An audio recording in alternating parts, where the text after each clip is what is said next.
屬虎、屬狗同埋屬羊嘅朋友，又或者你屋企有成員，你嘅另一半，甚至你最關心嘅親人係呢3個生肖嘅。呢期影片你無論如何一定要認真聽完。如果你屋企有人係呢3個生肖，你更加要幫佢哋留心睇，甚至直接轉發俾佢哋。因為一家人嘅磁場係緊密相連嘅，只要其中一個人嘅運勢翻盤，成個家庭嘅財氣都會被帶動起嚟。如果最近呢段時間，你或者你屋企人覺得身心俱疲，做嘢好似事倍功半，明明付出咗10分嘅努力，但係最後連3分嘅收穫都攞唔到，更加煩心嘅係辛苦揾翻嚟嘅血汗錢，好似穿咗個窿咁，總係有啲嗱嗱雜雜嘅意外開支，暗暗咁漏走，根本鎖唔實個財富。如果你有呢種感覺，請你一定要停低，聽完我接下嚟講嘅呢幾分鐘，因為呢個好可能係你運勢轉折嘅最關鍵信號。回顧翻2026年嘅上半年，你真係過得太辛苦、太難捱啦。你份人性格重情重義，總係太顧全大局，無論喺公司、喺屋企定係喺朋友身邊，你都習慣咗幫身邊人遮風擋雨，有咩苦水自己吞，有咩壓力自己頂。你總係想做個好人，想照顧好每一個人，但係結果呢，你嘅善良換嚟嘅唔係理解，反而係自己吞咗唔知幾多委屈。無論係突如其來嘅破財，借咗出去收唔翻嘅錢，定係做嘢明明好努力，但功勞俾人搶咗，甚至乎喺你背後仲有小人妒忌，暗中挑撥離間，暗暗咁等你食晒瓦虧。你表面上對住人笑，但係夜晚一個人嘅時候，嗰種無力感同疲憊感真係只有你自己先至明。你可能會問，究竟自己做錯咗啲咩？點解明明人好心好，但係運勢總係咁唔順？但我今日要話俾你聽，千祈唔好灰心。因為天無絕人之路，踏入2026年嘅下半年，全部天地磁場即將會迎來一次大洗牌，過往嗰啲壓住你嘅陰霾同衰運都就快散去噶啦。特別係屬虎、屬狗同埋屬羊嘅朋友，你哋喺下半年將會迎來幾十年難得一見嘅金匱星入命。金匱顧名思義，即係天降嘅金庫，鎖財嘅寶箱。呢粒大吉星一到，意味住你嘅財富氣場即將大爆發。唔單止過去暗暗漏財嘅漏洞會被徹底填補，而且喺你最需要幫助嘅時候，仲會有重量級嘅貴人現身，幫你指點迷津，扶你一把走出困局。你嘅工作、事業、財運即將迎來一場徹底嘅大逆襲。今日我會好詳細咁同大家講清楚，下半年嘅財運軌跡會發生點樣嘅劇變。更加重要嘅係，我仲會喺條片入面公開一個傳承已久嘅風水秘法，教你點樣喺屋企嘅關鍵財位上面擺放呢碗水，用最簡單最自然嘅天地磁場幫你鎖實財富，聚氣招財，暗暗發大財，等身邊嘅小人都傷害唔到你。分毫喺大家聽落去之前，請你先喺留言區留言打低金匱進寶，暗中發財呢8個字。呢個唔單止係一句祝福，更加係你為你自己、為屋企人定下好磁場嘅第一個動作。只要你起心動念，向宇宙發出呢個正面嘅信號，就可以搶先鎖定下半年嘅好運同財富。留言打低金匱進寶，暗中發財。我哋即刻開始講下半年嘅運勢大逆襲。首先想同大家好好拆解一下，究竟咩叫金匱入命？喺玄學命理同風水學上面，好多人一聽到有吉星入命，就以為係要中頭獎或者一夜暴富。但我同你講，天底下真正可以令人一世人衣食無憂，真正發大財嘅，從來都唔係嗰啲嚟得快去得快嘅暴發戶財運，而係金匱。金係金銀珠寶匱，係指古時用嚟裝最珍貴財寶防盜防火嘅重型鎖財櫃。所以金匱入命代表嘅係財富同金庫嘅大開同鎖。簡單嚟講，有好多人平時好勤力揾到好多錢，但係點解到頭來戶口依然空空如也？因為佢哋只有揾錢嘅能力，冇守財嘅財富。上半年你揾幾多，身邊嘅意外破財、小人呃錢、家宅雜費就幫你漏走幾多，呢種叫做財富穿窿。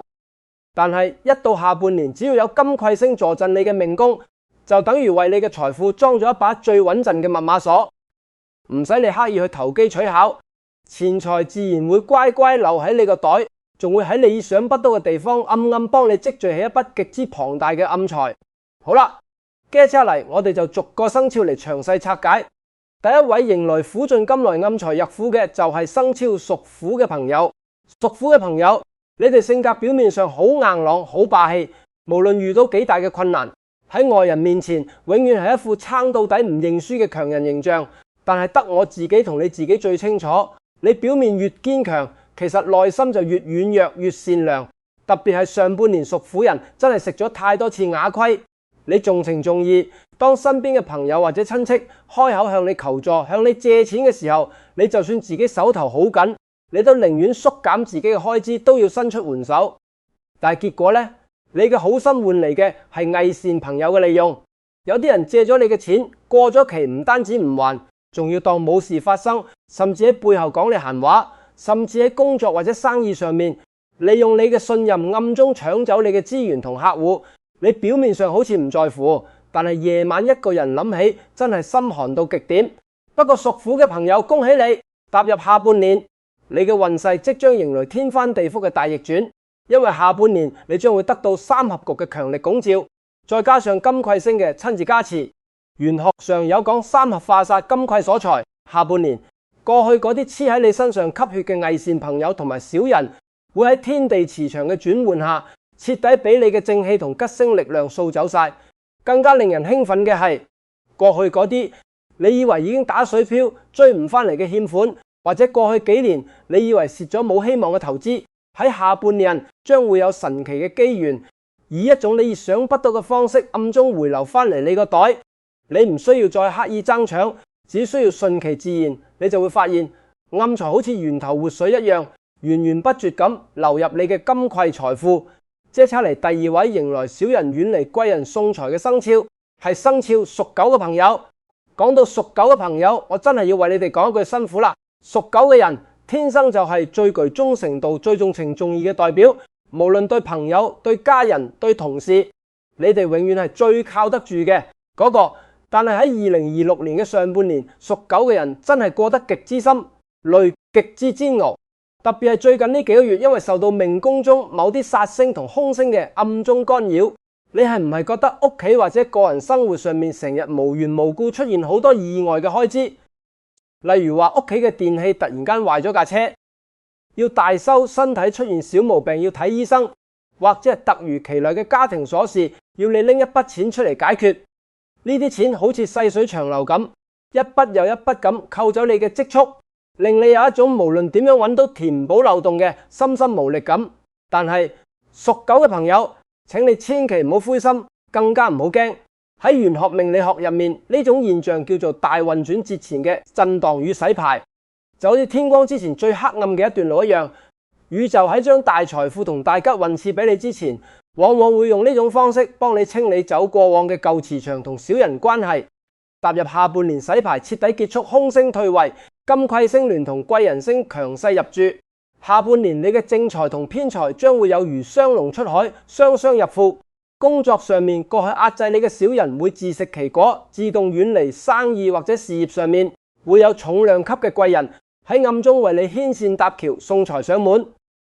可能係一個意想不到嘅合作夥伴，可能係一個賞識你嘅上司，又或者係一個好久冇聯繫嘅老朋友，會帶俾你一個能夠令你翻盤嘅大商機。你過往嘅付出同善良都喺下半年轉化為滔天嘅福報，回報喺你嘅財富上面。第三位迎來歲合吉星晚年福報嘅生肖就係生肖屬羊嘅朋友。屬羊嘅朋友脾氣係12生肖入面公認最好嘅，你哋溫和善良顧家，永遠將家庭同親人擺喺第一位，為咗令屋企人過上好日子，你寧願自己慳食儉用，寧願自己受盡委屈，都從不向家人抱怨半句。特別係上半年屬羊嘅朋友，為咗屋企嘅大小事務操碎咗心，有時甚至得唔到家人或者身邊人嘅體諒，自己一個人偷偷流淚。但係天地有數，因果不虛。踏入下半年，屬羊嘅朋友將會成為全場最大嘅贏家之一，因為你哋喺下半年將會獲得歲合同金匱兩粒超級大吉星嘅雙重拱照。歲合代表天地人和，家宅安寧，百事和合；金匱代表金庫大開，財源廣進。特別係對於年齡喺50歲以上嘅屬羊人嚟講，下半年你嘅家宅運將會出現質嘅飛躍，過往屋企嘅煩惱同矛盾會迎刃而解，仔女會變得非常孝順生性，甚至喺事業上有大突破翻嚟，好好孝敬你。更加令人驚喜嘅係，下半年你仲會有一筆意想不到嘅暗財入袋。呢筆暗財可能係來自過去房屋或者土地嘅增值，可能係過去某筆資產嘅利息回購，可能係來自仔女嘅豐厚奉養，甚至係某種意想不到嘅財富饋贈。你後半生嘅福報正喺下半年全面展開，令你衣食無憂，安享晚年，大富大貴。聽到呢度，如果你或者你嘅家人啱好係屬虎、屬狗或者屬羊呢3個生肖，請大家一定要舉手幫手點個讚。呢個讚係你對天地吉運嘅一次接納與認可。同時，我喺呢度要強烈建議你將呢條片轉發俾身邊屬虎、屬狗、屬羊嘅親友、另一半或者仔女。玄學上有講，一人接財，全家受惠，傳福於人，積德積福。當你將呢份包含吉星與財運嘅祝福分享俾佢哋嘅時候，你唔單止係喺幫佢哋提早接財接福，鎖定下半年嘅好運，更加係喺為你自己同全家人暗中積聚無量嘅功德與福報。順手轉發出去，將好運傳開，你嘅善良同心意，天地自然會有做最好嘅安排。接下嚟我將會公布今日影片最核心嘅秘密，點樣喺屋企擺放呢碗水，幫你徹底鎖實財富，暗中發大財。請大家繼續用心聽落去。講完下半年生肖運勢嘅大逆襲，我知道好多朋友已經急不及待，想知道究竟要點樣做先可以徹底激活呢粒金匱星嘅能量，點樣做先可以真正將財富鎖喺屋企，唔再讓好運白白流走。今日我就為大家帶嚟一套極之實用，人人都可以做得到嘅破局方案。呢套方案分為2個層面，第一個係你個人嘅守財秘訣，第二個係極其簡單，成本幾乎係零嘅家宅，一碗水金匱聚財陣。只要你將呢2點做到位，下半年你想唔發財都難。首先我哋嚟講第一點，亦係最關鍵嘅個人守財秘訣，身心與言語避坑。喺玄學上有句古話叫財不入俗眼，財不露白。特別是屬虎、屬狗同埋屬羊嘅朋友，你哋下半年一定要牢牢記住呢5個字，說話留3分，打死都唔好向身邊任何親戚、朋友甚至同事透露你真實嘅存款數字、股票收益或者你下一步嘅揾錢投資計劃。呢個就係暗中發大財最核心嘅智慧。點解我一定要咁嚴肅咁提醒大家？因為你哋呢3個生肖天生心軟又重情義，上半年你哋之所以食悶虧漏財，好大程度上就係因為你太坦白。當你稍微揾到啲錢或者事業有啲起色嘅時候，你可能出於分享嘅好意講咗出嚟，但係說者無意，聽者有心。喺呢個社會上面，真正希望你過得好嘅人，除咗你至親嘅父母之外，真係屈指可數。你嘅坦白往往換嚟嘅唔係祝福，而係別人暗地裏嘅妒忌紅眼症，甚至是暗中俾你下絆子。更加有可能嘅係，當身邊嘅親戚朋友知道你手頭有錢，就會各種編造藉口向你借錢，或者拉你一啲唔靠譜嘅投溝項目。到時你借又唔係唔借，又得罪人，直接陷入兩難嘅局面。所以踏入下半年，請你收起你嘅好勝心同分享欲，睇透唔好說透，揾到錢自己默默開心就好。當別人問起你最近過成點嘅時候，你只需要低調咁答一句，咪又係咁勉強過得去啦。呢種低調與收斂，唔單止係保護你自己，更加係喺暗中守護你嘅財氣場，悶聲發大財。呢個係古往今來所有大富大貴之人最核心嘅智慧。講完言語上嘅避坑秘訣，接下嚟就係今日影片最重磅嘅乾貨，極簡家宅一碗水，金匱聚財陣。呢個風水陣法係傳承已久嘅秘術，效果非常奇特，但係操作極其簡單，成本幾乎係零。你唔需要花幾千幾萬蚊去買昂貴嘅水晶或者風水擺件，只需要用到你屋企現成嘅幾樣日常用品，就可以喺屋企打造出一個源源不絕、吸收財氣嘅金匱大陣。大家而家可以拎出紙筆記低，或者重複睇多幾次呢段影片。第一步，準備一個乾淨企理嘅白瓷碗，注意一定要係純白色嘅瓷碗。喺五行風水學入面，白色係屬金，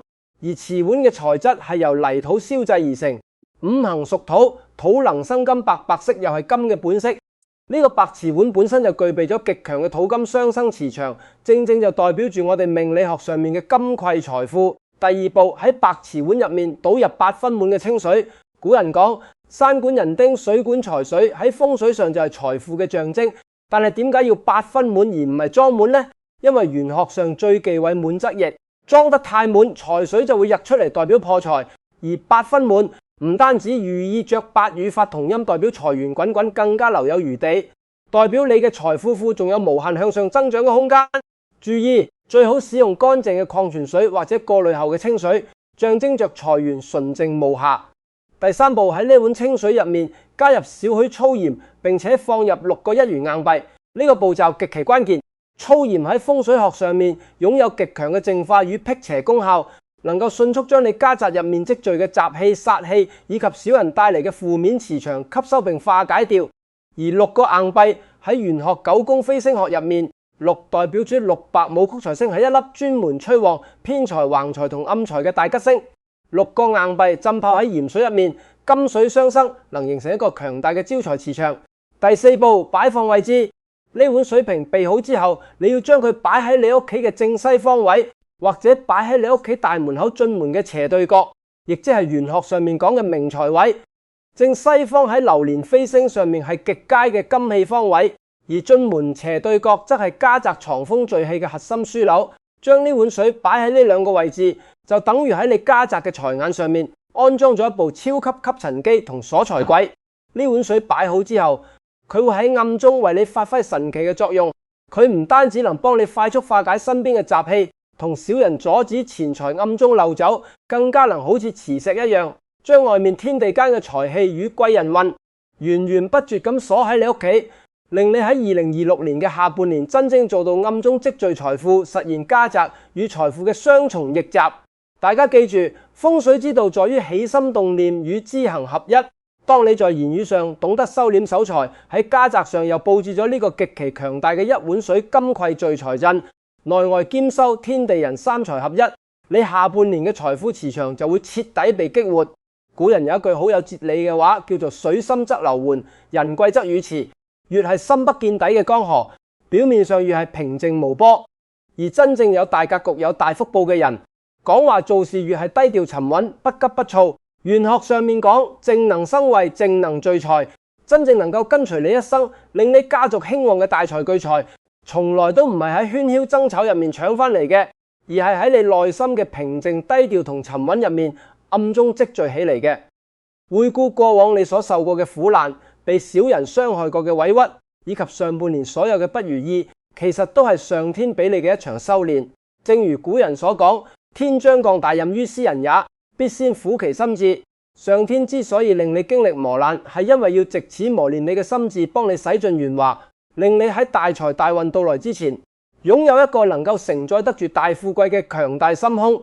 所以請你原諒過往所有傷害過你嘅人，同時放下心中嘅焦慮與不甘。只要你依然心存善念，對生活保持熱愛，再加上今日教大家做對嘅風水佈局，你過往所付出嘅一切善良都會轉化為無窮無盡嘅福報，隨水而來，源源不絕。影片嘅最後，請大家喺留言區留低一句財富穩固、合家平安，將呢8個字嘅正能量與吉祥磁場回向給自己與全家人。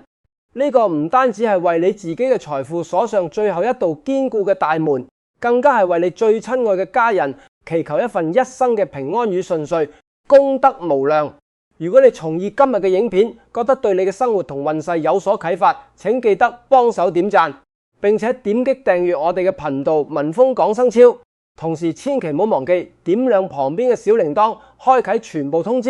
咁樣你就可以喺第一時間內接收到最新最準嘅轉運天機與風水秘訣，搶先一步掌握財富與好運。非常感謝大家嘅耐心觀看，我哋下期影片再見。祝願所有屬虎、屬狗同埋屬羊嘅朋友喺2026年嘅下半年財富穩固、貴人相助、合家平安、暗中發大財。